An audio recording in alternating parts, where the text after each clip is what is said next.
Ladies and gentlemen, how are you? Good to be back for day 26.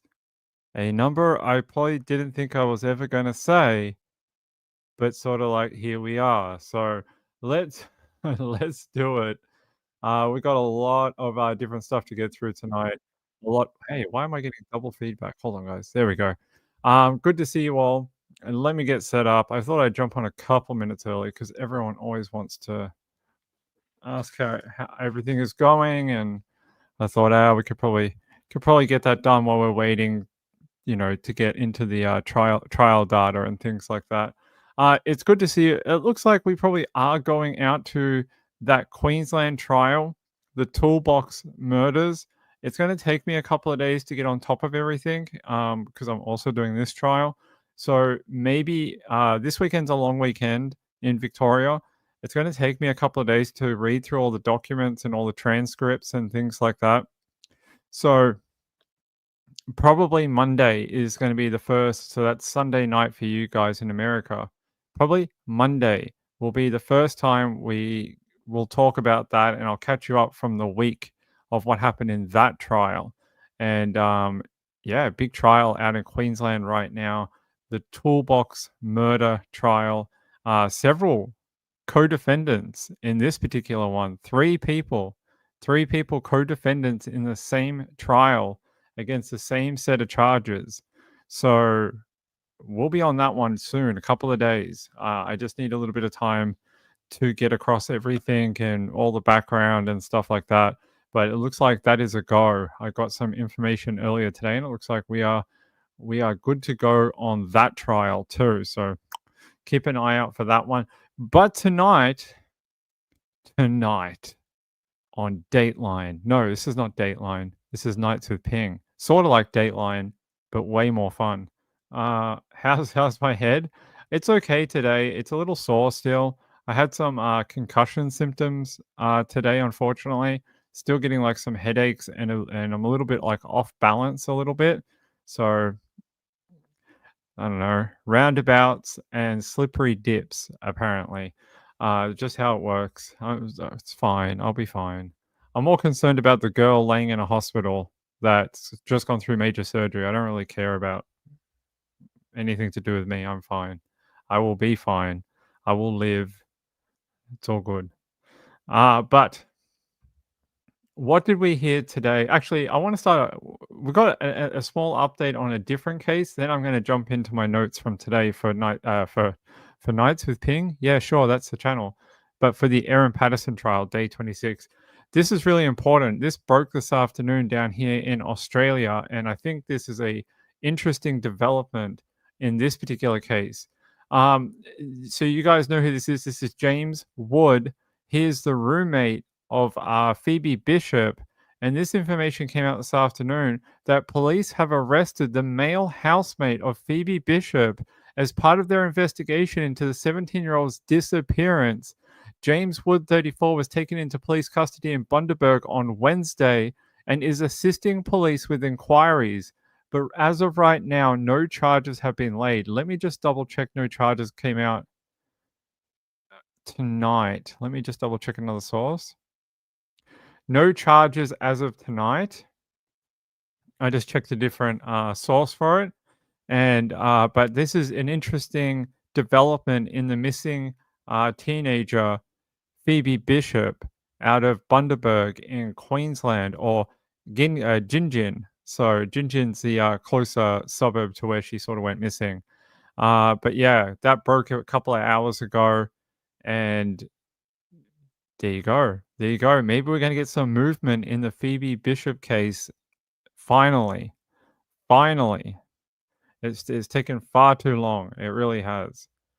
Hey, good to see you all. Hey, Karen. Good to see you. Hey, Kathy. So, guys, I know everyone's been sending me emails and stuff. Right now, I send what I can, and if you don't get a reply right now, I am really sorry. I am so out of time at the moment. I do what I can. I try to reply to the people. If I got 2 minutes, I'll get back to people. It's just flat out right now. So if you didn't get an email back from me, I'm sorry. I do read them though. I promise. I read everyone's emails. I just don't always have time to send some sort of thoughtful, detailed reply to people. It's just a bit bonkers right now. But yeah, thank you for all the kind well wishes. A lot of emails about you know Mrs. Ping and things like that. So I got to see her today. She's okay. I don't know what okay is, but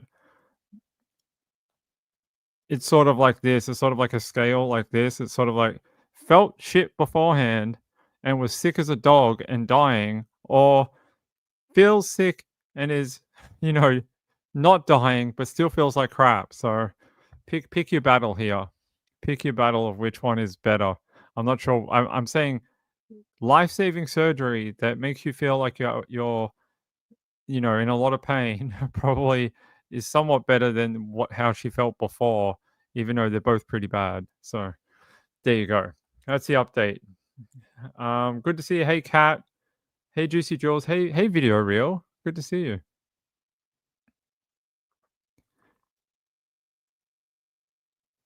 Brother said I'll never have a channel. Good to see you, bud. Good to see you.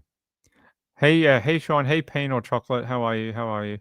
Who else have we got in here? Hey, Julie Miller's here, one of our members. Good to see you, my friend.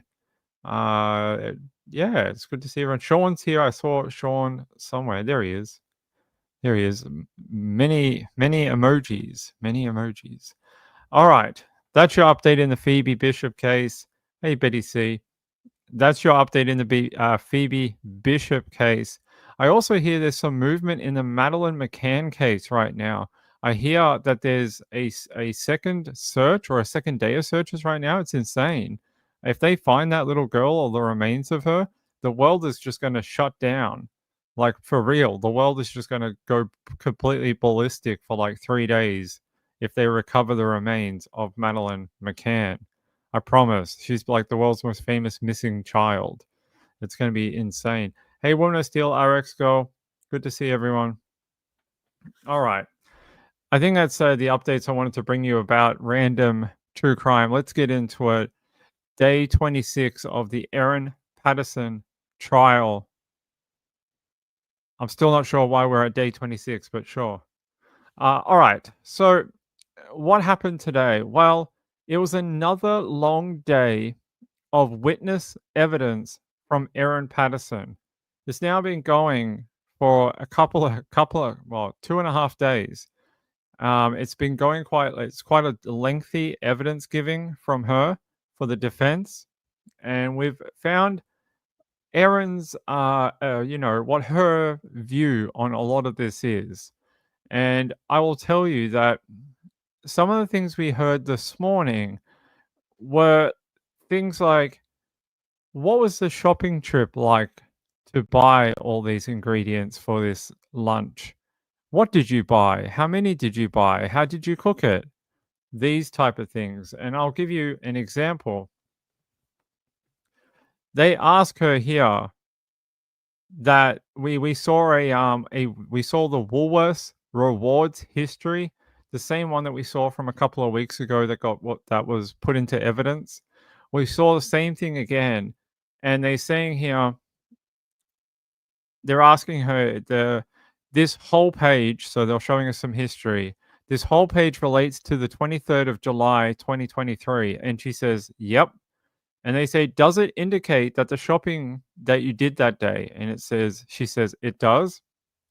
You bought a kilo of mushrooms, some puff pastry, and some phyllo pastry. And she says, I did. And they say, was this a shopping trip that you were undertaking for ingredients for the lunch? And she says, I don't know if I'd made a decision by then or not.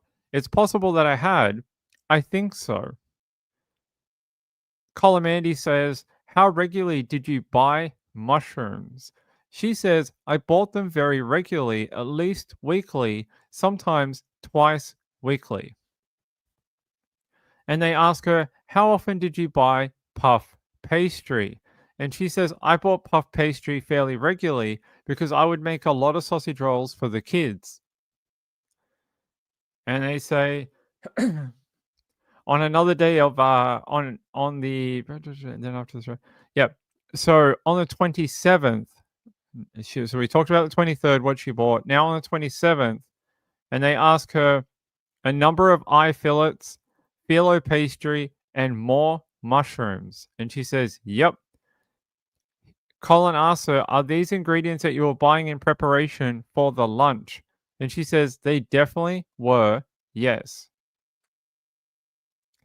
And then he asks her about 28th of July, what were these items for? And she says, "So I remember, you see, there are Pampers Puff Pastry Butter." And she says, "So that's quite like, it's more expensive. It's a nicer type of puff pastry. I remember buying that thinking maybe I'll use that instead of the normal, but I have no idea why I thought I needed more phyllo." She says, "I sometimes like, I don't shop with a list. And so sometimes I would just buy things I already had." And Colin goes on to ask her about the art of pastry frozen phyllo. What was that for? And she says, "Yeah, so what I'm referring to," she says, "I only bought it the day before, but it looks like I must have forgotten that I did that. But I made things with pastry all the time, so it wouldn't have mattered." Colin asks her towards the bottom of that rewards card listing, um, it says potato mash, beans, and I fillet. And she says, "That's right." And he asks, "What were those items for?" And she says, "Well, all three of them are for the lunch." He says, "Where it says potato mash 1.5 kilos, what does that mean?" She says, "I think it means they're identified on the bag as potatoes and they're good for mashing."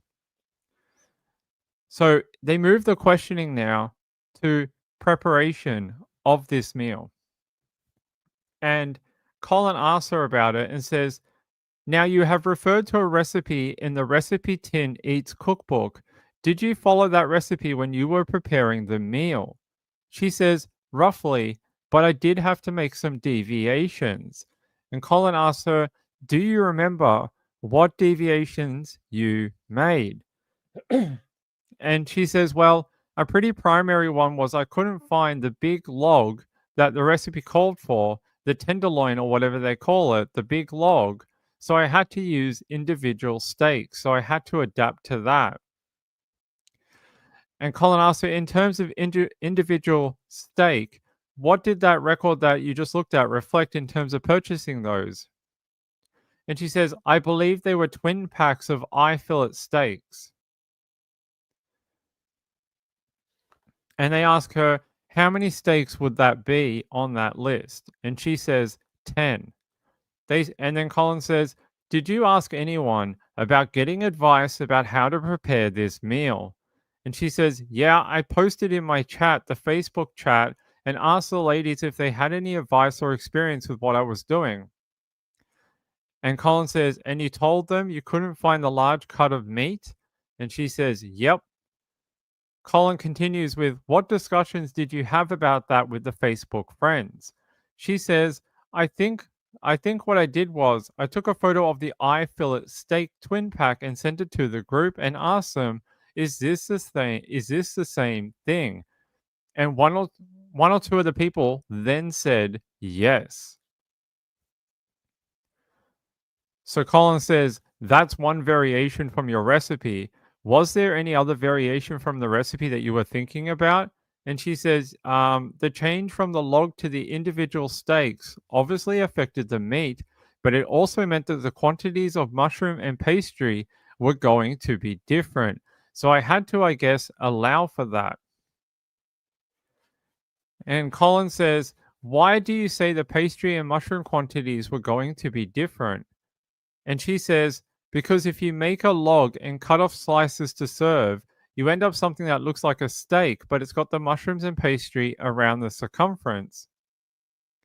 And she says, um, "Yeah, that's it."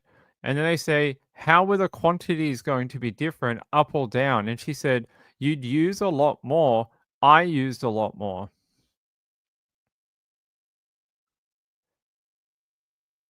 She says, she also had to modify the recipe as the recipe called for making a crepe. And they ask her, "What do you mean by a lot more?" And she says, "A lot more of the mushroom and puff pastry." So she clarifies what she means in "a lot more." All right. So Colin continues that line of questioning and says, "Just have a look at that and tell us about the other change that you were making." And she says, "So it called for mustard. I didn't use that. It called for a layer of prosciutto, but I didn't do that because Don doesn't eat pork. And it called for making a crepe. I believe the recipe was meat, mushroom, crepe, prosciutto, puff." And she says, "But the crepe looked a little bit complicated, so I bought phyllo to use instead of the crepe." And Colin says, "Where was the crepe supposed to go into the recipe?" And she says, "I'm pretty sure it was meat, mushroom, crepe, prosciutto, and puff. So it would have been between the mushroom and the prosciutto." And she says, "But it ended up between the mushroom and the puff for me because I didn't have the prosciutto." And they said, "Where did the phyllo go?" She says she answered that already. And they say here, "Did you do any preparation for this meal on the Friday?" Her reply is, "Well, shopping and reading the recipe. I think Googling for tips on how to not stuff it up. So it was probably the bulk of it." Colin continues and says, "Saturday, what happened on Saturday when you woke up?" And she says, "I presume you want to know just in regards to the preparation for the lunch." And she says, "I started the mushroom, uh, is it douille? I don't know how to speak French, guys. Whatever the mushroom layer is called, quite early." And she said it was going to take a while, so I started with that. And then he asked her, like, "What else did you do?" She said, "I fried up garlic and chopped shallots." And she says, "I took the tray of the Woolworths mushrooms. You get them in a pre-tray with plastic over the top. And that's what I had bought. So I emptied them into a Thermomix and chopped them down a bit." And Colin asks, "How much mushroom did you put in?" She says, "I don't know. It was two of those little tubs. I can't remember if they were 375 grams or 500, but it was a lot, I guess." And she said, "I cooked them for a very long time." He asked her, "Why did you cook it for a long time?" And she says, "You've got to get almost all of the water out so it won't turn your pastry soggy." And then they say, "Do you know how long that process took?" And she says, "It felt like a long time. It could have been, I had to do it on low heat so I didn't burn them. It could have been around 45 minutes." And they ask her, "What time did you start that process?" And she says, "Maybe 10ish, 9:30, 10, yeah." And they ask her, "What did you do with the final product of the mushroom?" And she says, "So as I was cooking it down, I tasted it a few times. It seemed a little bland to me. So I decided to put in the dried mushrooms that I bought from the grocer that I still had in the pantry." And she says, "I put them in like a little, you got a strainer with a handle. I put them in that and I just roughly poured water over them to get the crispness out of them. I chopped them up and I like sprinkled them over the other mushroom mix and pushed them in with like an egg flip, something like that, just to push them down and in." And Colin asked, "Did you stir it?" And she said, "Not really, a little bit, maybe. Yeah, not really." And they ask, "You told the jury yesterday about the Tupperware container that was in your pantry." And she says, "Yes." And Colin says, "That at that time, to your knowledge, what was in the Tupperware container?" And she says, "At that time, I believed it was just the mushrooms that I bought in Melbourne." And he asks her, "But now what do you think might have been in that Tupperware container?" And she says, "I think that there was a possibility that there were forage ones in there as well." There you go. That is her. Yeah, I can't pronounce anything French, guys. Don't even ask me. I don't know how to pronounce anything. I speak two languages, English and sometimes Australian. Sometimes I don't do either of those very well either. So if you're expecting me to speak French on this channel, I'm not going to be able to do it. What is it? Duxelle? Duxelle? Duxelle? Okay, that makes sense. No, I don't think so. I think French words are spoken in a specific way. So if I screwed it up, there you go. I'm blaming it on the head injury. You can blame it on whatever you want. You can say that what yeah, you can blame it on whatever I'm blaming it that I've still got a concussion. There you go. There's your reasoning. I don't know if that would fly in a court of law, but it does on this channel. All right. So they ask her to have a look at a message that was the night before, and it's Simon messaging her. And this is the message he sent her about not wanting to go to this lunch at her home. And it says here, sorry, I feel too uncomfortable about coming to the lunch with you, Mum, Dad, Heather, and Ian tomorrow, but I'm happy to talk about your health and implications of that at another time if you'd like to discuss on the phone. Just let me know. And she agrees that that was the message that Simon sent. He sent it at 5 to 7 p.m. on the 28th. And they ask her, how did you feel when he sent that message? And she says, I felt a bit hurt. I felt a bit stressed. And they say, but you replied 5 minutes later and you said, that's really disappointing. I've spent many hours this week preparing lunch for tomorrow, which has been exhausting in the light of the issues I'm facing, and spent a small fortune on beef eye fillet to make beef Wellingtons because I wanted it to be a special meal, as I may not be able to host a lunch like this again for some time. It's important to me that you're all there tomorrow and that I can have a conversation that I need to have. I hope you'll change your mind. Your parents and Heather and Ian are coming at 12:30. And she finalizes the message saying, I hope to see you there. And she agrees that she did send that message to Simon. And they ask her, but why did you send that to him? And she says, I just remember feeling that I was hurt, that he didn't want to come. But I was also really anxious and stressed out about this upcoming procedure that I was going to have. And I just wanted to know that I would be sorted and I wouldn't have to worry about whether I had help with the children or not. And so I really wanted him to come so I could talk to him about that. And they ask her, were the things you said in that message the truth? And her reply is, I mean, apart from the fact that I'd spent a small fortune on beef eye fillet and I wanted it to be special, the rest was an exaggeration. And they ask, why were you exaggerating to him? And she says, because I just really wanted him to come so I could talk about the medical stuff and not worry about it anymore. I didn't mean to do any of that. I shouldn't have done any of that, but that's what I was thinking at the time. Colin asks her, calling Mandy, what did you want him to feel when he read that message that you sent him? And she says, I guess I wanted him to feel a little bit bad about canceling at the last minute after he would have known I'd done a lot of preparation.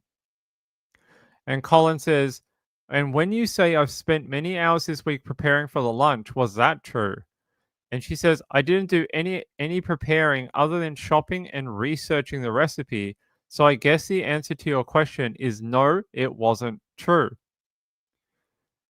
Um,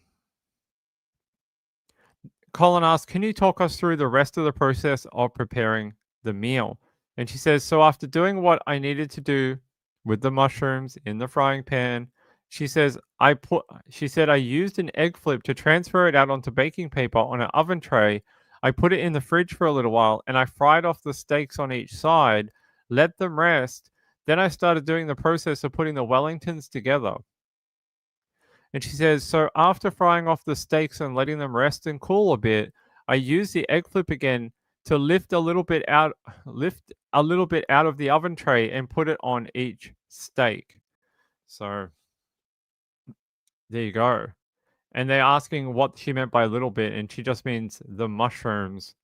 And she says, that's right. Like you could lift it out sort of, shaped out of the tray and transfer it to the steak. I did that for both. I think I did it for both sides of the steak and then wrapped each one in phyllo, then wrapped each one in puff pastry.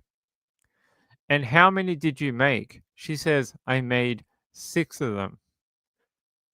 And he says, what did you do with those 6 parcels And she says, at the appropriate time, I put them in the oven. I can't remember how long they needed to cook for, but people were coming at 12:30 and I wanted to be out and resting by 12:30. So to tell you when I put them in the oven, I'd have to work backwards and I don't remember that detail. And Colin asks her, what time did those guests arrive? And she says, very close to 12:30. And he asks her, do you remember if they brought anything with them? And she says, yeah, Heather brought a really nice fruit platter and Gail brought an orange cake. And he asks, so what happened when they got there? And she says, I think just before they arrived, I had been in the process of doing the mashed potato, but I was at the point where the potatoes were cooked and all I needed was mashing. So, we had a bit of conversation about the house and they were giving me really nice feedback about it. And we went out to the garden and had a look. And then we came back in and I got ready to serve.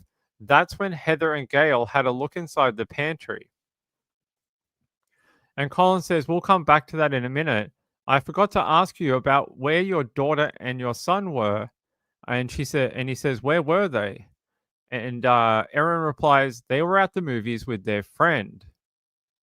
And he says, okay. And Colin asks her, what discussions had you had with them about being present or otherwise at the meal? And she replies, so on Friday evening, when Simon sent that message at close to 7 o'clock, I was in Inverloch waiting to pick up my daughter from her after school, class.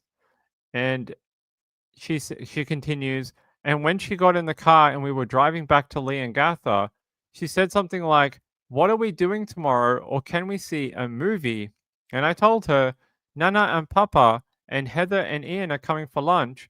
You can be there too if you want, or if you don't want to, I'll see if your brother will take you to a movie." And she really liked the sound of that. And he asked, like, sound of what? And she says the sound of going out to the movies, I guess, with an adult present, that was exciting to her. And Colin says, did you later have any discussion with your son about that?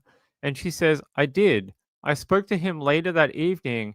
He was at a youth group, I think on that Friday night, but came home around 9:30, 10ish with his friend, and they hopped straight on the computers. I think I went in there that night and told him, pulled one thing off and said, can you take your sister to the movies tomorrow? And he said, yes. And I put it back on. So I think she's talking like he was wearing a set of headphones and just sort of popped one off and was like, hey, can you take your sister to the movies tomorrow? And he was like, sure, I'll take my sister to the movies tomorrow. No worries. And that's how that conversation happened. All right. You guys all following along okay?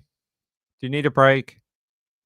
Do you need a like one of those necklaces where if you fall over, you have to call the health people and they come and get you because you can't get up? You let me know. I'll press the button for you. We can stop any time so you can have a cup of tea. Otherwise, we can just keep going. All right, we'll keep going. All right, cool.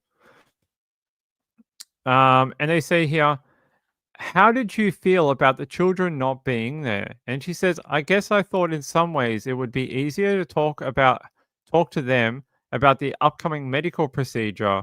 And I had thought, even if the kids were there, it wouldn't matter. I could still talk about it because, they usually run from the table after they're finished eating. But it did seem to me that if they weren't going to be there in the end, it would just make it easier to talk about. Colin Mandy asks her about this upcoming medical procedure, and she says, "What?" He asks her what plans had been made for any medical procedure, and she says, "So I had an appointment coming up, which was an assessment." And she said it was like a pre-assessment to decide what would happen to me and when. So I had that booked in. And he asks, how long in the future was that booked in? Do you remember? And she says, it was for early September, I think it had been booked. It had been booked for earlier, late July, early August. But I had a car accident in July and I wasn't sure if I could solve the car problem quickly. So I moved the appointment back. Yeah, let me move down here.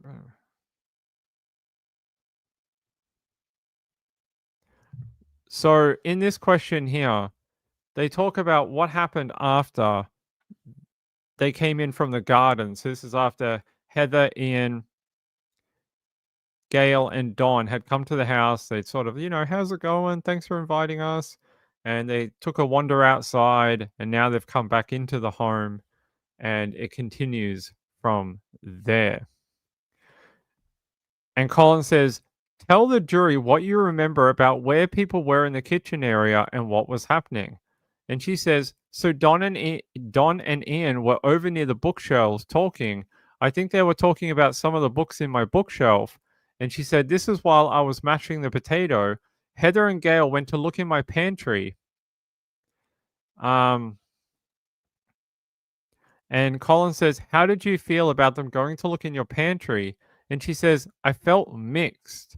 Like I was proud of the pantry, but it was probably a little bit messy. I think I'd hidden my garbage bag around there or something. But yeah, it was fine for them to go in. Colin asked, did they give you any feedback about it? And she says, they just said it looked great and that they'd love to have a big pantry like that. So after they finished that, they came back out and they stood on the other side of the kitchen bench to where I was plating up the food. So I had the Wellingtons on an oven tray resting on the bench next to the stove, and I had mashed the potato in a pot, and then I put out the plates and started serving the mash, then the Wellingtons, and finally the beans. And they ask her, what plates did you use to serve up the food? And she says, just the dinner plates I had. So I think there's a couple of black, a couple of white, and one that's red on top and black underneath. And then I've got one that my daughter made at kindergarten. And Colin says, did you own any other plates, any other dinner plates? And she says, no, I didn't. And he says, do you own any gray plates? And she says, no. Colin continues and asks her to describe the plating up process. And she said, there's a ladle full of mashed potato on each plate, a Wellington on each plate, a scoop of beans on each plate. But I remember while I was doing this, Heather and Gail were talking to me, and Gail said to me, like, are you coming to the birthday thing next Saturday? And I said I didn't know about it. And she said, oh, well, we'd love for you to come. And I said, I will come. And then Colin asked her, what was the birthday thing next Saturday? And she says, it would have been like the Pattersons had sort of a gathering of everybody roughly every quarter of all the birthdays that happened around there. And so being early August, it would have been whoever had a birthday in the month or two before and after. And they ask, Colin continues and says, you are talking about plating up. How many plates did you plate up? And she said, I plated up 5. And she says here, you said you cooked 6 Wellingtons. And she said, yes. What happened to the other Wellington? And she says, so either I think I put the oven straight in the fridge with it, the oven tray. And she says, I was going to worry about it later. And Colin says, in that conversation with Gail and Heather, you have talked about the gathering the following week. And she says, yep. And Colin says, was there any other family news that may have been conveyed to you? And she says, yes. She told me that 2 other people in the family had had their baby, which was really exciting to hear. I didn't know that, so that was really good news. And Colin says, did you do anything about that news later on in the day? She says, I did. She said, later in the evening, I messaged the new mum to tell her congratulations on the baby. And, I look forward to meeting him next Saturday. And she sent me a lot of photos of her child and also of her children. And I think I exchanged some of my son and my daughter as well. And they say, so you're at the island bench in your kitchen, 5 plates sitting there. Heather and Gail on the other side of the bench, everything plated up. And she says, yep. What happens then? And she says, so, I said, grab a plate, guys. I'm just going to finish off the gravy. And I turn around. I think I used one of those ready-made gravy sachets. I didn't want to risk a gravy problem. So I heated that up. Maybe I used 2 sachets. I heated that up in the saucepan. went into the pantry to get a serving pitcher, put the gravy in the pitcher, grabbed the last plate off the bench, and went and sat at the table. So, yeah, there you go.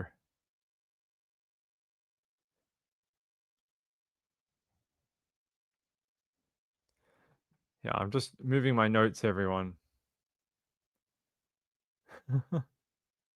Hit the like button. Thank you. I appreciate it. Yeah, I really wish people understood how much work goes into producing this show every night. It's 7, 8 hours of court every day, and that's just the court time. It's like the editing time and making the notes for you. That's a few hours.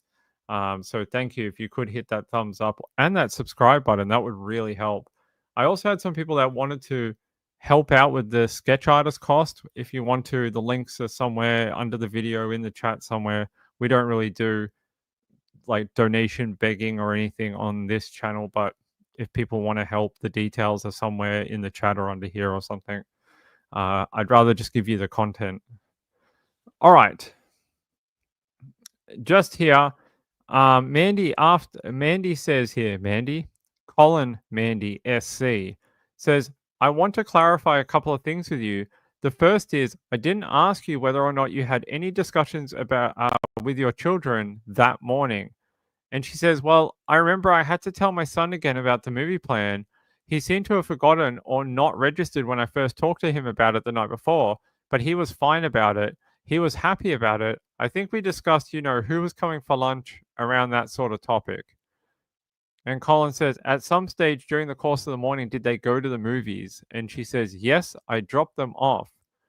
And he asked, do you remember what time that was? And she says, I think it was around 11:30ish, quarter to 12. I say that because I remember the movie was around 12:30 and they wanted to have lunch at Macca's. Macca's in Australia is McDonald's. So if you don't know what that slang word is, it is McDonald's, the burger fries place. And Colin asks, "Where did you drop them off?" She says, "I dropped them at McDonald's." And then she says she went right back to the house. Yeah, to clarify. I'm just having a look at something. Hold on, guys.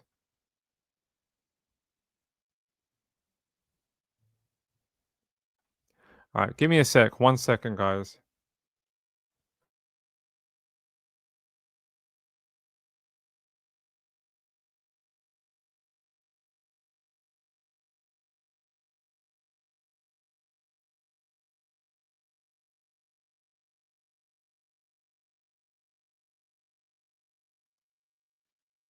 It's a little sore still. Little just sore, and you know, I'm sore everywhere because I'm bruised from falling on a heater.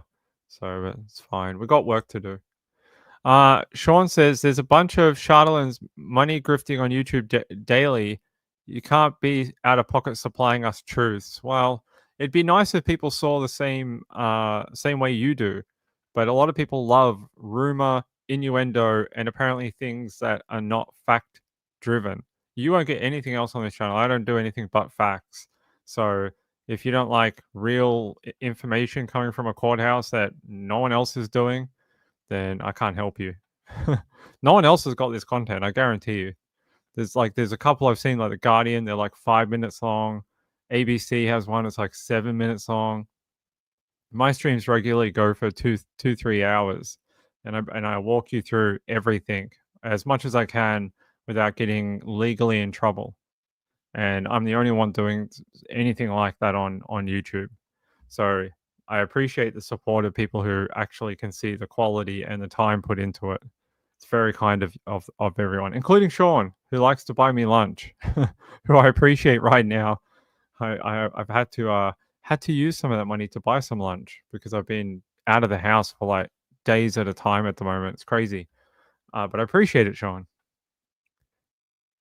Thanks, Julie. I appreciate it, my friend.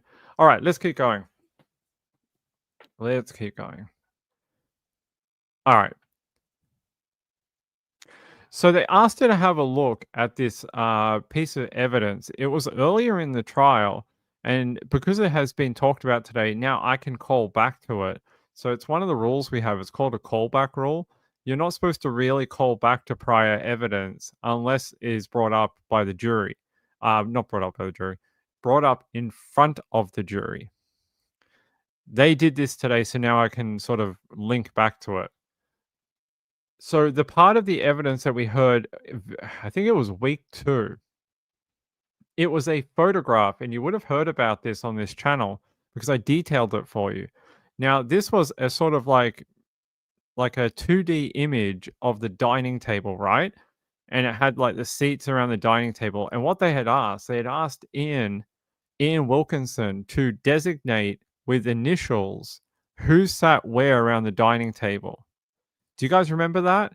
Well, they're about to talk about that again, but they're going to ask Erin what she thought and who she thought was sitting around this table and what she thinks of Ian Patterson's memory of this particular event. All right. And they ask her, can you say whether or not these designations are accurate in terms of where people were sitting? And she says, I was definitely sitting at the E for Erin. Heather was at the H for Heather. Ian was at the I for Ian. And they say, my memory was that Gail and Don were reversed because I was talking straight across to Gail, but I could be wrong about that. Colin asked her if there were any assigned seating at this dining table. And she says, no, there is not any designed, designated type seating at this event. All right. And Colin asked her, during the course of the meal, what was the discussion? And can you tell us about that? Like, what did you guys talk about around the table?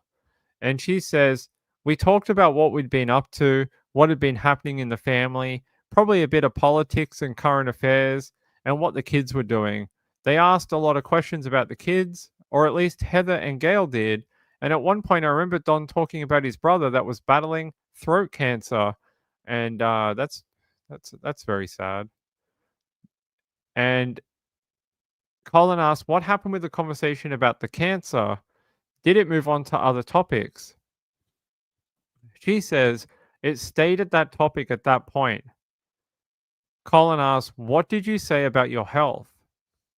And she says, so it was right at the end of the meal, and I mentioned that I had maybe not a scare is the right word, but I had an issue a year or two earlier when I had ovarian cancer and had various scans about it and related to that. And she says, I'm not proud of this, but I led them to believe that I might be needing some treatment in regards to that in the next few weeks or months. Colin asks her, can you tell us about that in any more detail? And she says, not specifically. I do remember I referenced an upcoming treatment because primarily in my mind, I was thinking I might need help with getting the kids to and from the school bus or activities, and I might need to explain why I was going to a hospital for a day or two. So that was really the focus of what I was talking about. Colin Mandy says, did you mislead them? And she says, I did.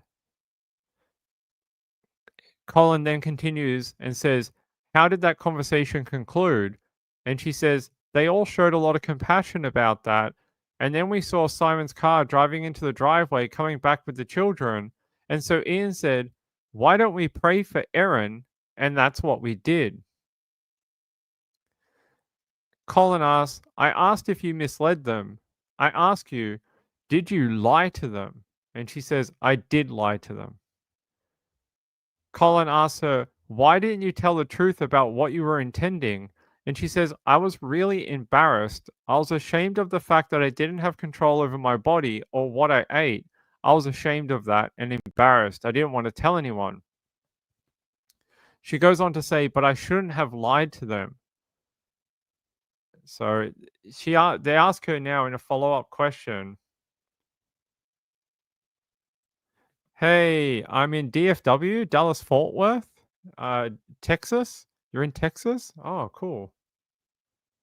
Hope you're having fun in Dallas.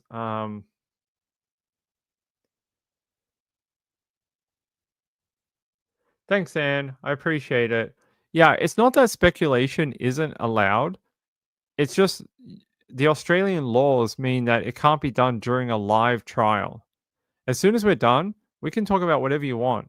You can say, "Oh, exhibit B and F and like T, and you should look at this, and we can have a look at like this person's evidence or whatever."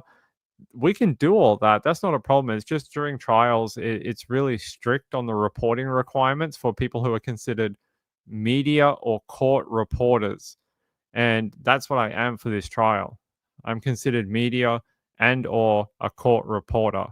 So we have an obligation to the court to uphold the rules of what we're told by the Supreme Court and the laws of Victoria. So unfortunately, I mean, it's just how it is. The the charges of contempt of court, or what they call sub judice contempt of court, are unlimited. If you piss off the judge enough, they can just be like, "Oh, 25 years in jail," and no one's gonna bat an eyelid at it because there is no cap on, subdiverting a trial. So yeah, it's just how it is down here. It's something we just have to work around while trials are active. But as soon as they're inactive and we get a verdict or whatever else, we're good to go. We can start breaking down evidence, playing Connect 4, trying to look at different ways at different things, but just not during the trial. Are you in Dallas Fort Worth? Yeah, Australia gets hot in summer. It's winter here right now, so it is very cold. Hold on, I need a drink.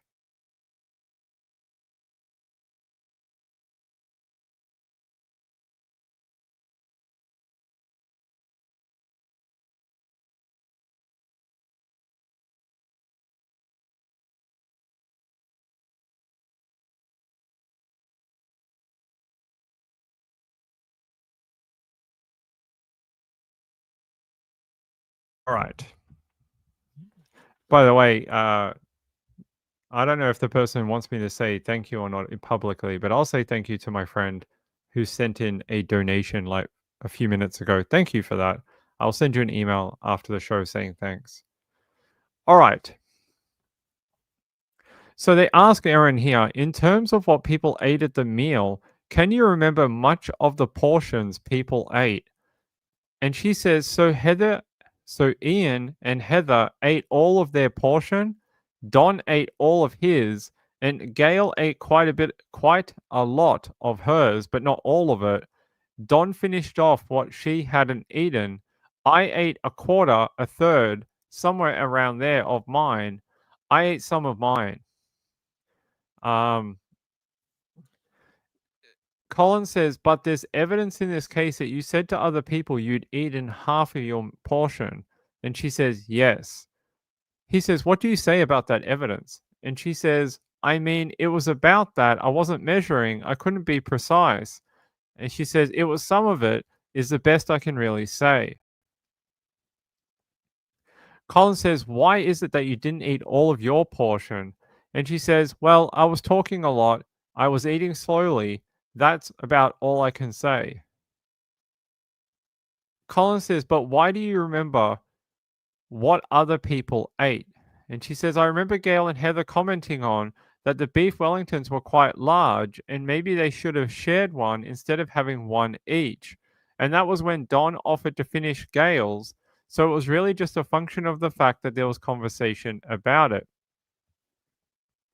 And Colin says, okay, after your son and his friend came in, what happened then? And she says, so my son talked to his nana and papa for a while, and he wanted to show Don.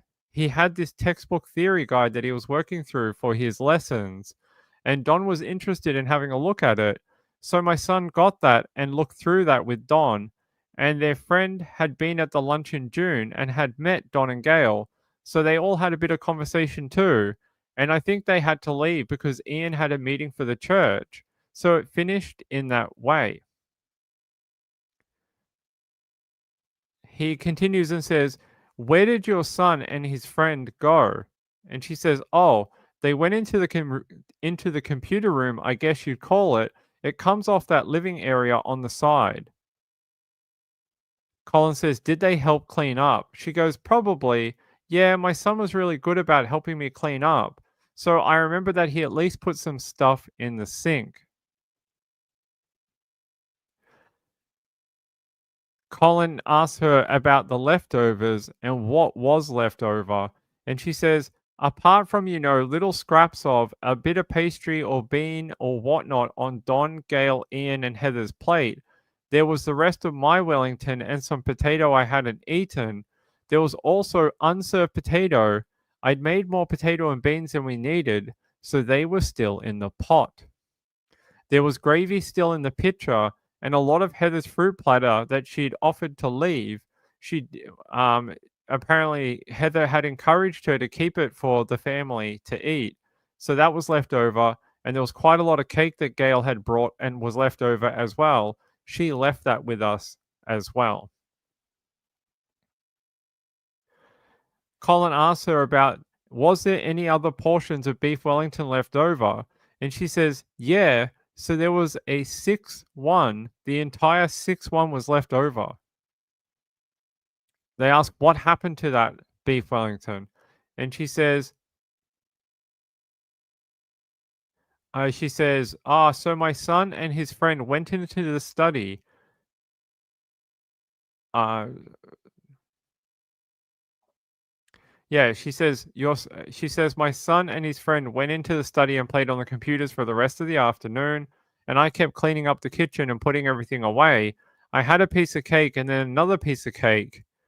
Um, they ask her, "How many pieces of cake did you have?" And she says, "I had all of it."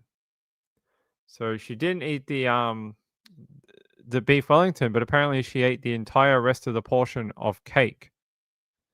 I mean, I probably would too. I like cake as well, so I probably do the same thing. But yeah, that's what it says. It says she ate the rest of the cake.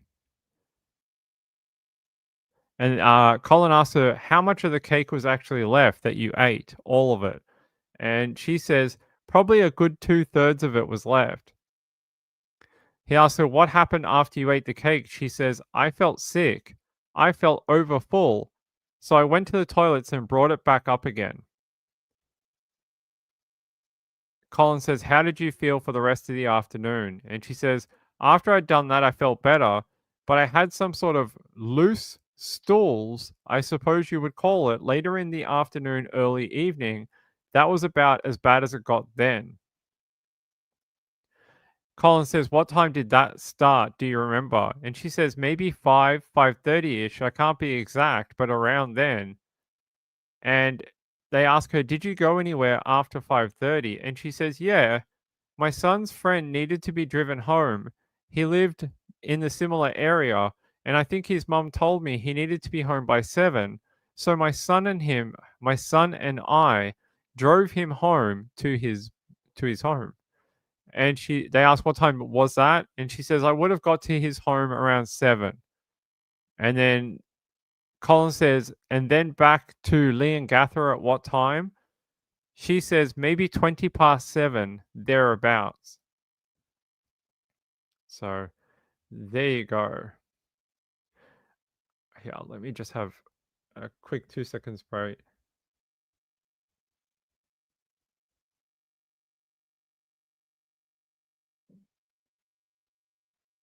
Hold on.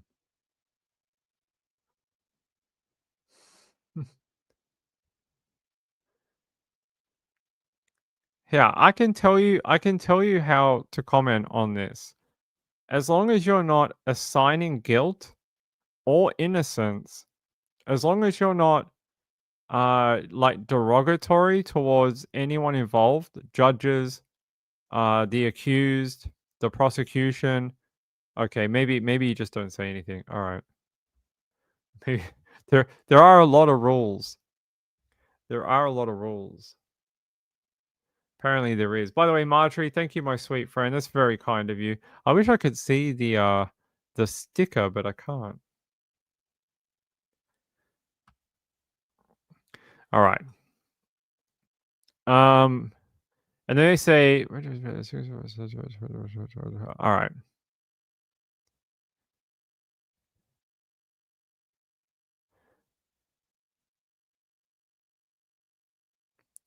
So they entered into evidence a photo, and the photo is a photo of Erin Patterson's son and his grandfather Don. And they show this photo, and you see a young man and his granddad. And then they ask this question. She says the date on that photo is the 17th of July, 2023. I mean, this is Colin. The date on that photo says 17th of July 2023. What can you say about the date in relation to that photo?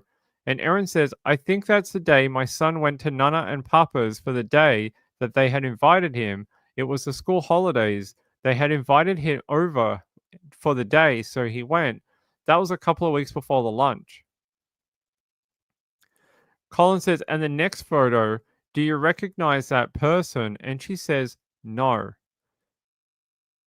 Colin says, do you recognize that top? And she says, I think it's a top for a local sports team. I'm not sure about that, but my son doesn't own a top like that. Colin says, did you say your son doesn't own a top like that? She says, correct. He doesn't own that top. And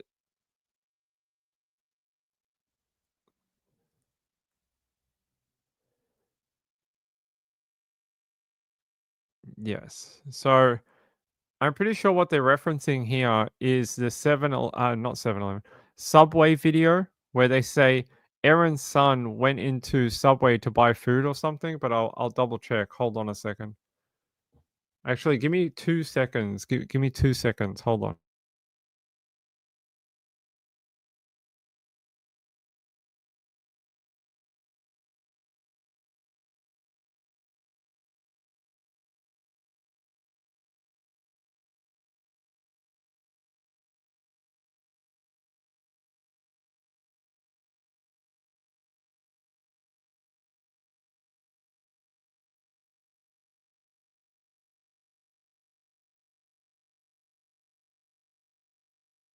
All right, I can't find the reference that I want for that, but they basically showed two different photos asking if they're the same person, and what they're implying is it Erin's son?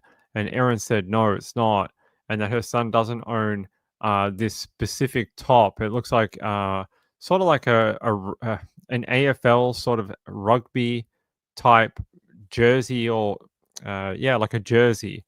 And she says her son's never owned a jersey like that, and that she doesn't believe this person in the photograph is her son. So, yeah. It's I think they're just trying I think I wanted to find the reference for it, and for some reason I don't have it, and I don't want to attribute it to the wrong piece of evidence. I just let me take another look. Like, it's a really big deal if you attribute it to the wrong thing. Hold on.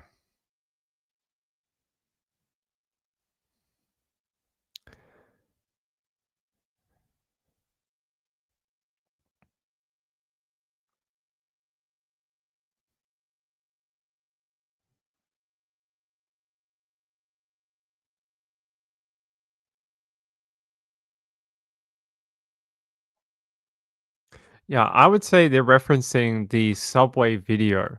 So the Subway video is a video we saw in evidence before. And what this is, it's actually three separate videos, and they sort of showed them in little chunks. And what it does, it's like what the crown says is Aaron's car coming in to this car park. Hmm.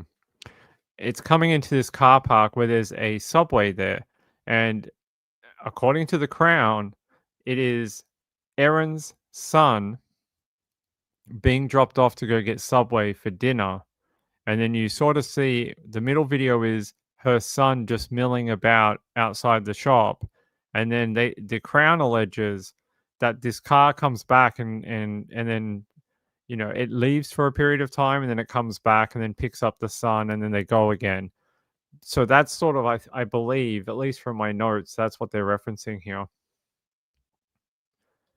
And they just say here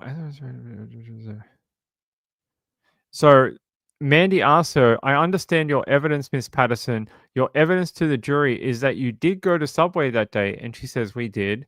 And he says, at about 7:20 or thereabouts." And she says, "Yeah." "Did you go in your car?" She says, "Yes." "Did you go with your son?" She says, "Yes."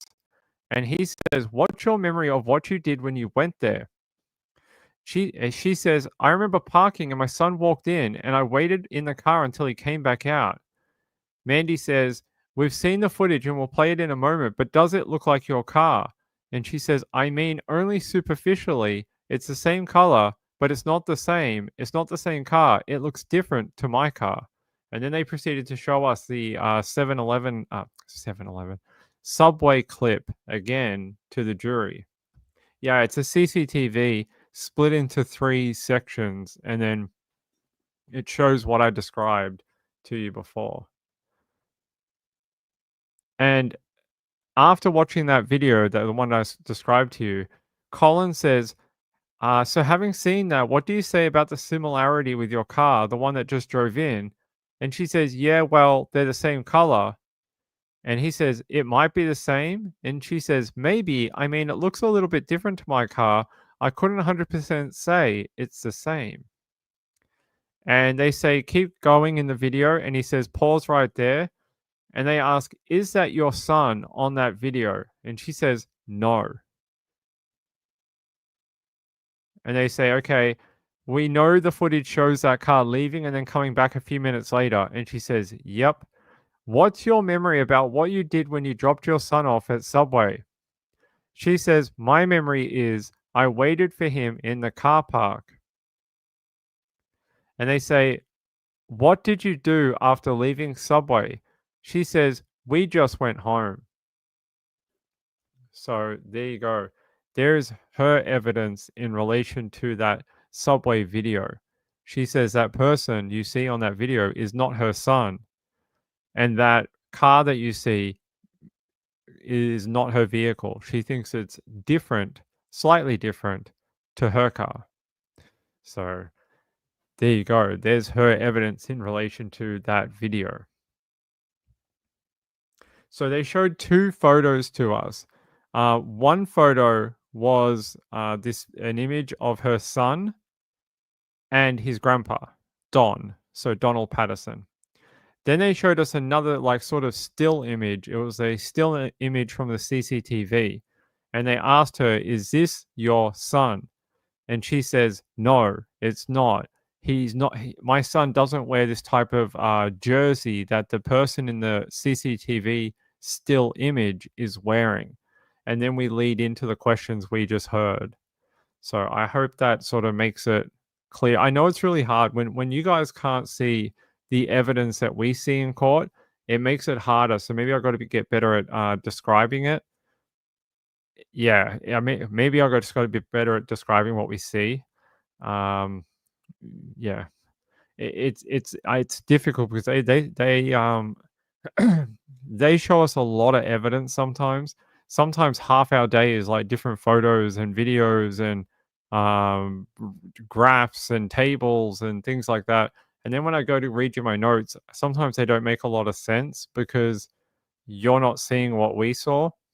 And yeah, it makes it difficult, but they're not available to the public at this point. Will they ever? I don't know. That's up to Justice Beale, and that's his decision to consider at some point in time. But right now, they are only viewable if you are sitting in that courtroom. That is it. So, no, no, that's okay. That's fine. I just wanted to re explain it in case the other 500 people that watch this show every day uh, may have the same feeling as you. You're not alone, Sean. You're not alone. There are others out there. There are others out there who can't follow what I say. I promise. You are not alone. There is a support group out there for you. It's called People Who Can't Understand What Ping Says on His Stream Group Support Group. You'll find it. It's on Facebook. All right. So they say when you got home from the subway, In terms of your symptoms, what happened after that? And she says, I remember starting to feel nauseous later in the evening.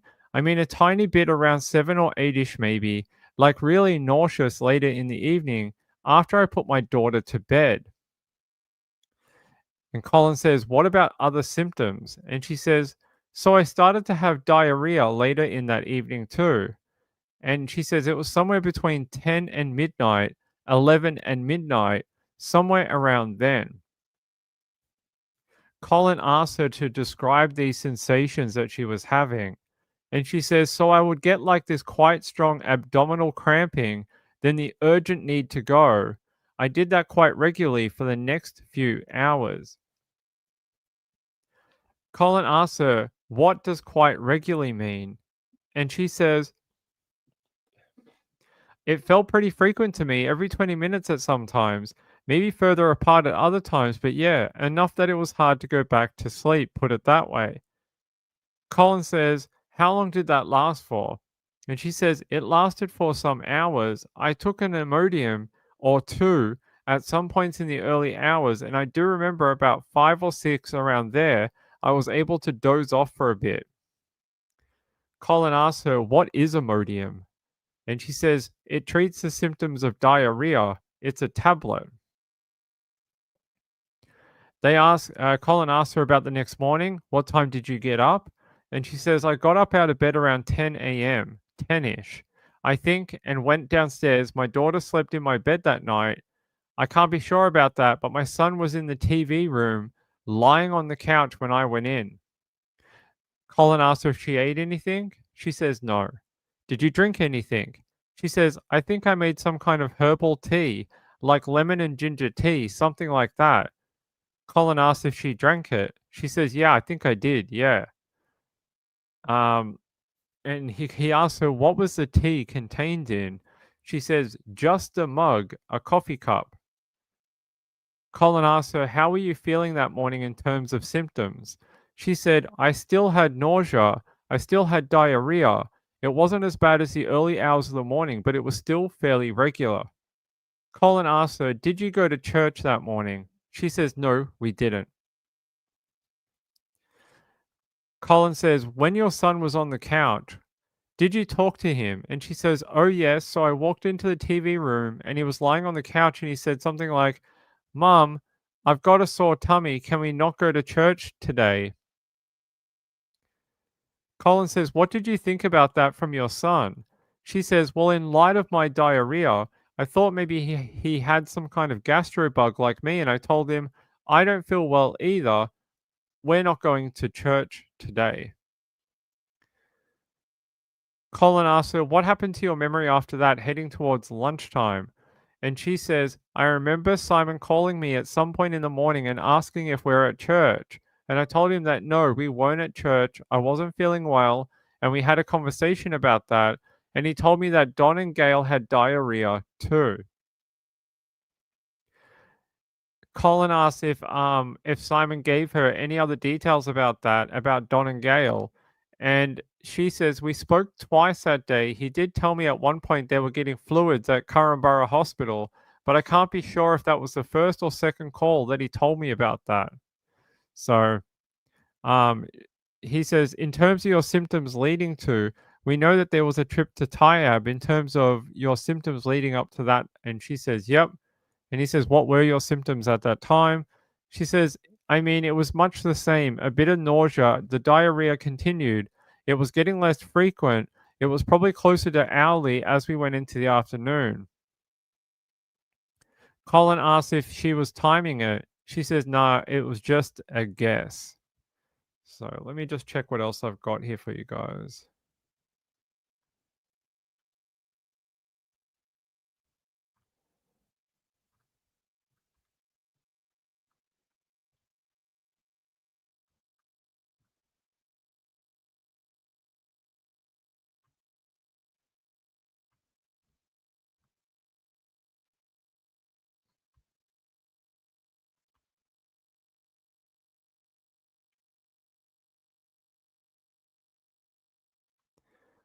Da, da, da, da, da.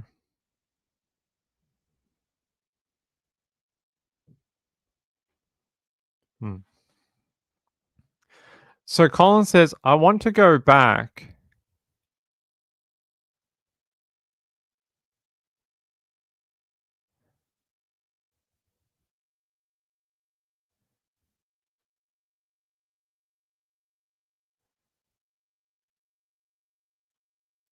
Yeah. Colin says,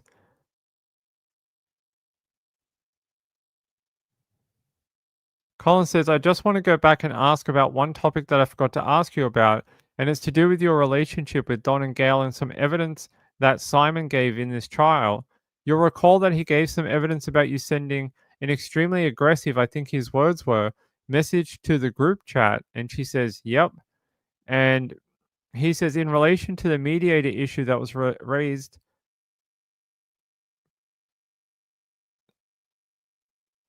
here.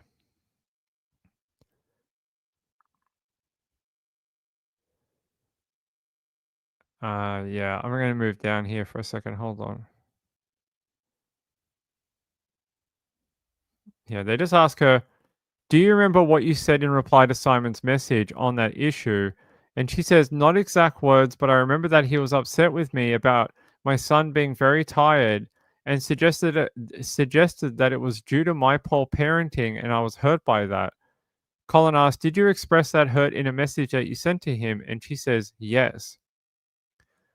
Um, Colin says he says that message was sent to a group chat, and she says, yes. What's your memory of whether that's the case or not? And she says, as far as I'm aware, I sent it just back to him as a reply, just to him. And they said, what's the tone of the message?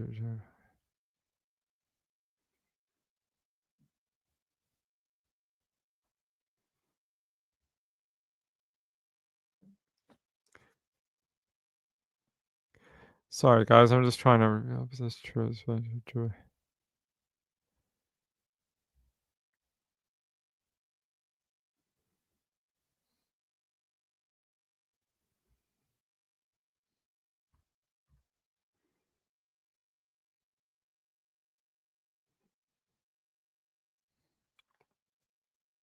All right.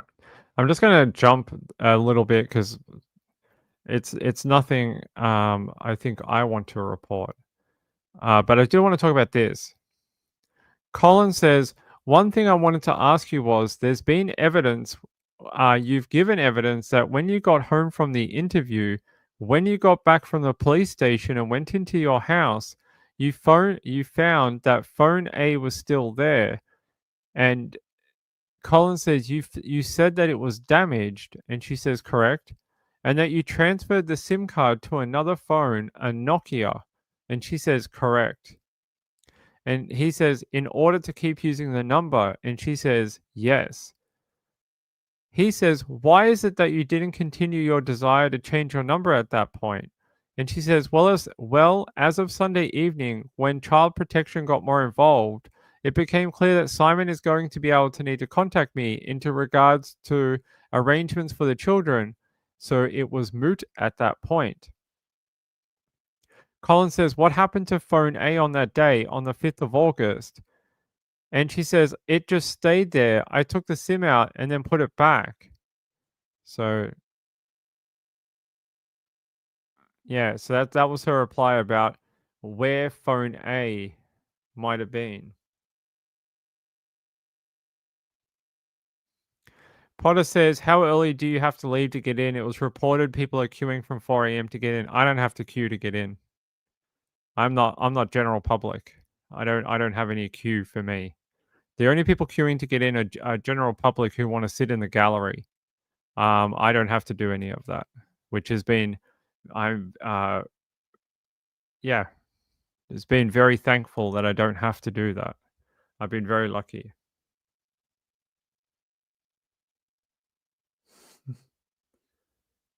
Oh, he does? All right. Thanks, Sean. When we get to after the trial, I'll do that when we do our ebook reading of it. I will get him to do that. Him, her, sorry. I'm not sure what the definition is here. Yeah, so I would say and I'm gonna phrase this as not directly related to Erin Patterson's case. I'm just gonna say in general. So it's not a reply to Erin's case. Um, Anytime there's some sort of like serious incident in a home where there are children present, where people are very sick or die or something like that, child protection tends to do an investigation. It depends, sort of depends what the subject is. This one was some sort of food related incident, so I guess maybe that piqued their interest, but I don't know. But it's normally a pretty standard procedure for child protection to investigate any sort of irregularities in a home where children might be. So, if that makes sense.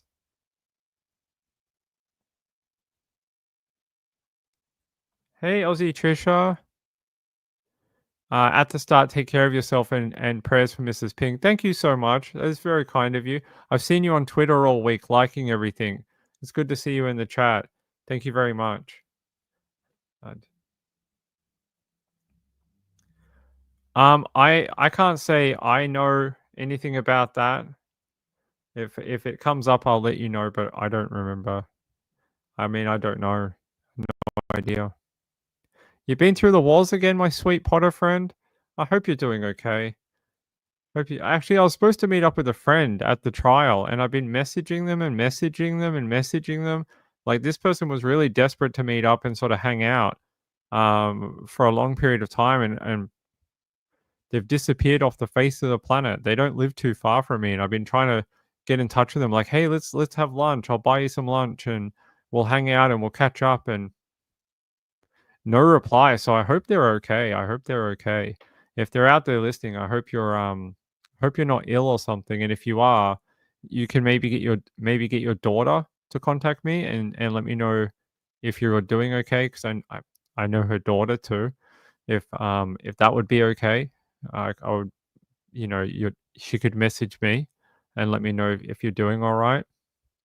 Because the fact that I don't see them in the chat right now, and I know that they're probably home right now and wanting to listen to the Patterson evidence, I find that very strange. So yeah, very odd. Hope they're doing okay. All right, let me just have a quick look through this, guys. Ah, so Colin asks her, where was phone A on the 2nd of November? And she says, I don't know where it was on the 2nd of November, but towards the end of September, I got a skip brought to my home and it went in there with a lot of other broken stuff. Colin says, why did you get a skip at the end of September? And he goes, did you say it was at the end of September? And she says, the end of September, yeah. And she said it was something I did roughly once a year just to do a clean out of the house and garage. All right. I think that was the very last question from today. I think that was it, guys. I got to the end of my notes. So we did that in pretty good time. I think I'm getting a little quicker at this. Get a skip. Do you not know what a skip is? Hold on. I don't know what you call this in America. What would you call this thing in America? Hold on. We call it a skip, but I don't know what you guys would call this. What is this? Like what name do you call this? You'll have to let me know if you're American, because that's the name we call it. So when she says she ordered a skip, that's this. And you can get them delivered to your home and you can put like garbage in it or hard rubbish, tree stuff, I don't know, anything really. No, skip with a K. Wait, with a K? With a P at the end. Sorry. It must be my French. My French is just too good. I speak far too fluent French for all of you. That's what's happening. I speak far too good French for you all. Um, that's different to a dumpster. I guess. I guess. Potter. I can't bring that one up on the screen. Woman of Steel says a dumpster. Okay. Yeah, that makes sense. Probably a dumpster is what you guys call it. Well, in Australia we call it a skip, like Skippy the kangaroo, but with missing letters at the end. I know, Potter. I just can't bring it up, my friend. I just can't bring it up. Goes against the subjudice things. Sorry, my friend. Sorry, my friend. Uh yeah, so like Skippy the bush kangaroo, that's what this is called, a skip.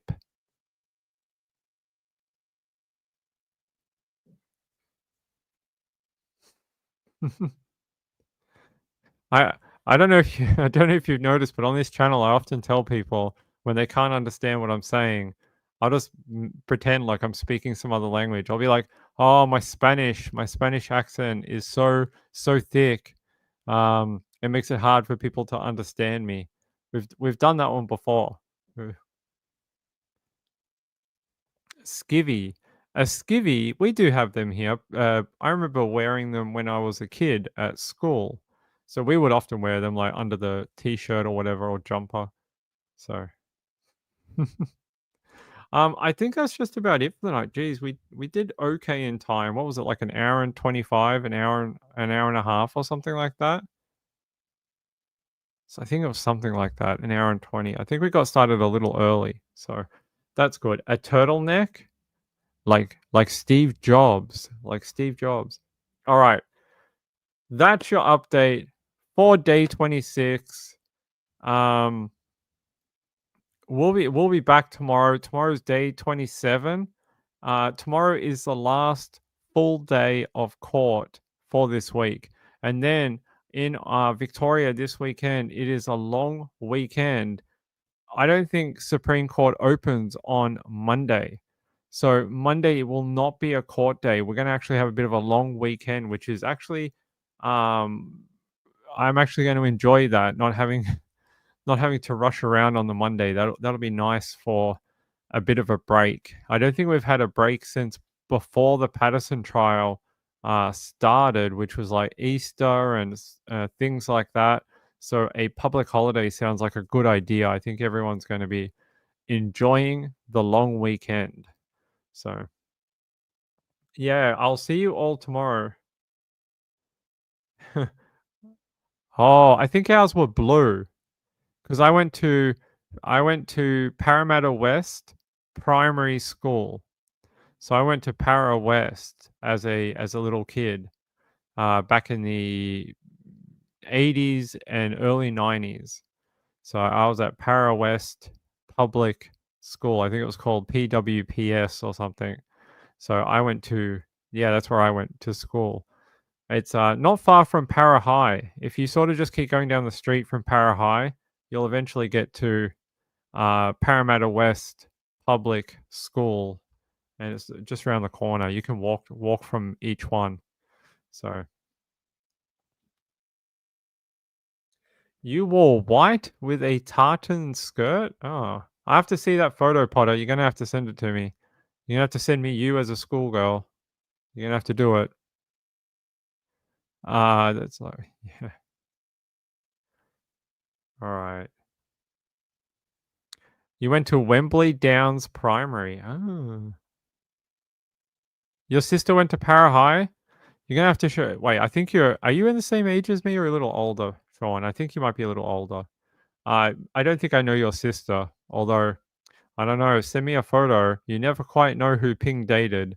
I dated many girls in the Parramatta area when I was a teenager, but I think maybe your sister. I don't know. It depends. When was she? She's yeah. You're older. I knew you're a little older than me. Yeah, because you remember Para before I do.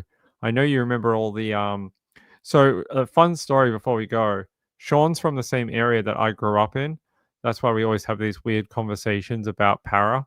Um, I remember growing up in Parramatta and Granville and other areas around there. The one thing I remember is this time you were at Paramarist, so you were near the station before the station was developed and changed. Paramaris was across the road from the station. But yeah, when I was growing up there, the one thing I remember when it's this time of year in winter, you all night on a Saturday night, you can hear the freaking race cars. Like, that's what I remember my childhood growing up was I can remember the stock cars just driving you can hear like all night, and then you hear the fireworks at like 10 o'clock. Um, yeah, it's super loud. You can hear it from a suburb away. I don't know if it's there anymore, but there used to be like a racetrack for these stock cars in I can't was it in Harris or Rose or whatever? It's near the racetrack. It's near the racetrack.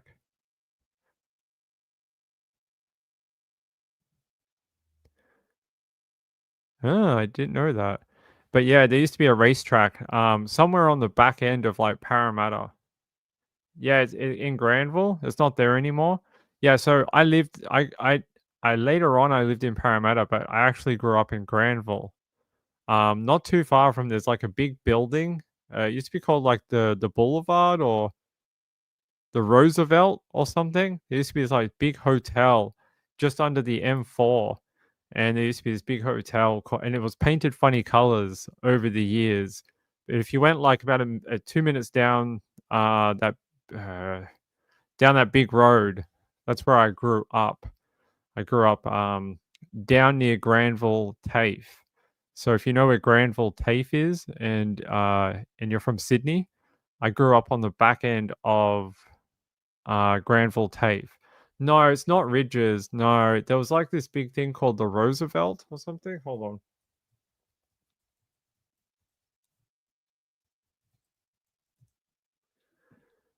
Mm, hold on. Yeah, Sean, I'll show you where it used to be, and then maybe you'll know what I'm talking about when I show you the location. I'll show you if I can find it. I don't know. They've changed the roads over the years, so there's Woodville. It used to be right here, Sean. I don't think it's there anymore. Oh, maybe it is there. Yeah, I'll show you. It used to be here. Oh, it's the Vauxhall. That's it. It's the Vauxhall right here. So when you come through here, this is the M4. Like I said, this giant hotel here. I used to live down Woodville Road. Funny story. This is the road I got hit on as a kid. So I've told the story before where I was rollerblading across this road. I got to the medium strip here, went to cross the second side, got to the middle lane, realized the cars were way too close, tried to get back to the medium strip, and the car on this inside lane picked me up doing 80 kilometers an hour and hit me, unfortunately. And that's how I fractured my skull and was in a coma for 2 weeks when I was like 11 or something. So yeah, it's very old. It's been many colors over the years that I remember. And one thing I just love talking to Sean because he knows the area. I want to know if it's still here. There used to be this weird place, and I want to see if it's here anymore. If we go up here, so we're looking for. Oh, I don't think it's there anymore. Uh, there used to be like this weird. It's all been developed since I was a kid. It's not really there anymore. There used to be a place here on William Street and Woodville Road, right? Growing up as a kid, it doesn't look like they knocked it down all that long ago either. You can see they did the work here. But in this corner here, it used to be called Rock Around the Block. And it had this giant orange boulder that used to sit on this corner here when I was a little kid. And it used to have this giant, I don't know why I remember that, but it had this giant fluoro orange boulder that used to sit on the front of that thing. So there you go. Weird stories from Ping's childhood. Yeah, I got hit on this road, Woodville Road. This is where I got hit when I was a kid. Oh, really? That's crazy. Yeah, like that fluoro colored rock. Yeah. I still remember that from when I was a little kid. We used to drive past it all the time, and I'd always thought it was so cool. Why a giant fluoro-colored rock was very cool to a young Ping, I don't know, but yeah, strange things that entertain children, I guess. But yeah, there you go. Some funny memories from Ping's childhood growing up in Sydney. So I'm not from Melbourne. I actually moved here about 20 years ago. I'm actually from New South Wales, and I grew up in Sydney for a lot of my life. I've only been in Melbourne for about 20 years, about half my life. Half my life I lived in Melbourne. Half my life I lived in Sydney in Parramatta. So there you go. There's there's your background on old Ping, who's an old man now. I don't think I could go back to Parramatta. Everyone would be like, "Oh, that's that guy. I knew him in the early 2000s. He's got old. He got very old." Yeah, so there you go. Some interesting stories. It'll be more interesting to Sean because Sean still lives around there. So, all right. I love you all. I got to go eat my dinner, which I haven't even looked at yet, which I should probably do that because I got to go back to court in the morning. So big court day tomorrow, last full day of the week. I'll be there, and I'll bring you another set of notes tomorrow night. I hope you're keeping up with the trial. I hope this channel has what? Rory, hey, hold on.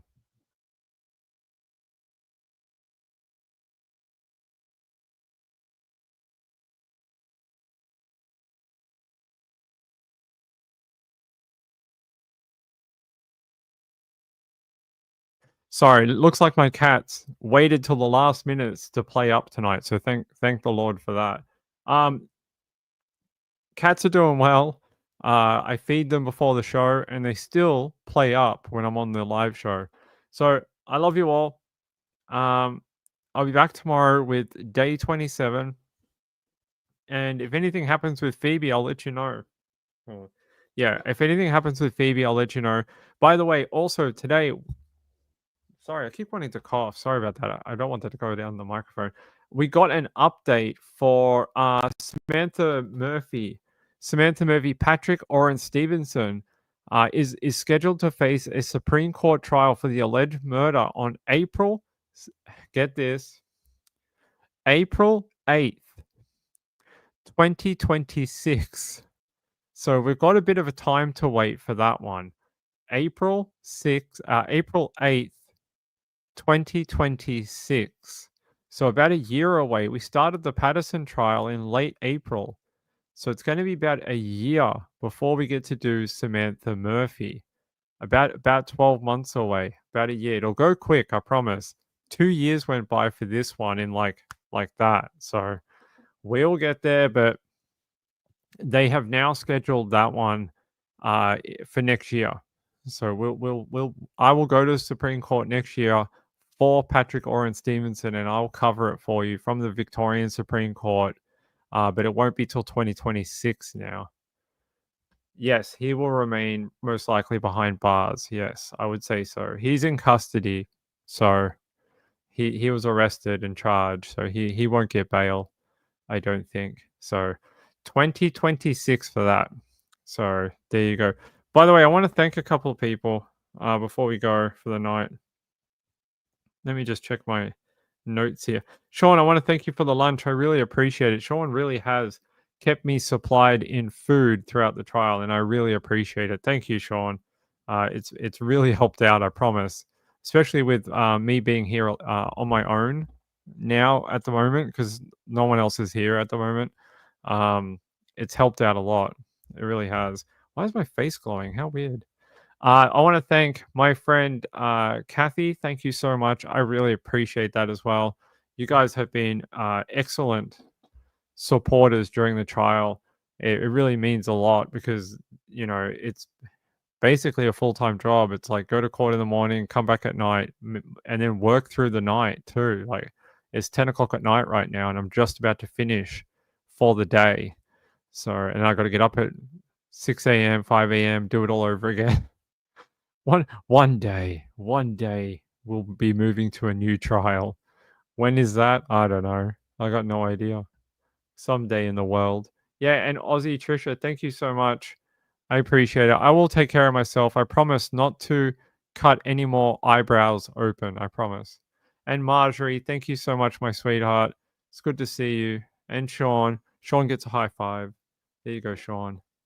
I will see you guys tomorrow.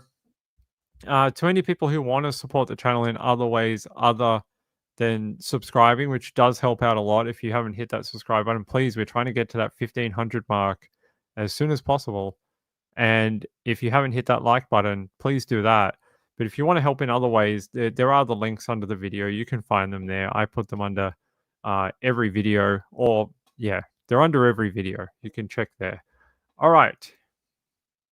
Hopefully that would be a good outcome. Okay. I love you all. I'll see you tomorrow for day 27 and more notes from the Erin Patterson trial. We're going to be 30 days deep in this next week. 7 weeks next week. Next week will be week 7. We might get to 2 months. Who knows? Who knows? I keep saying I thought it might be like 4 weeks and 5 weeks, and now we're at 7. So don't listen to Ping. Ping doesn't know when the trial's going to go into verdict or anything. I have no idea. You'll know when I know, and at the moment, I don't know. So that's all you're going to get. All right, I love you all. Have a great time out there. If you're in America, have a great Wednesday. If you're in Australia, tomorrow's Thursday. Have a great Thursday out there. I'll see you. I'll be at the trial tomorrow again. I'll be dropping little bits of information throughout Twitter, like I always do, throughout the day, and then I'll be on for the podcast in the evening. Have a great time out there. Good night, everyone. Bye.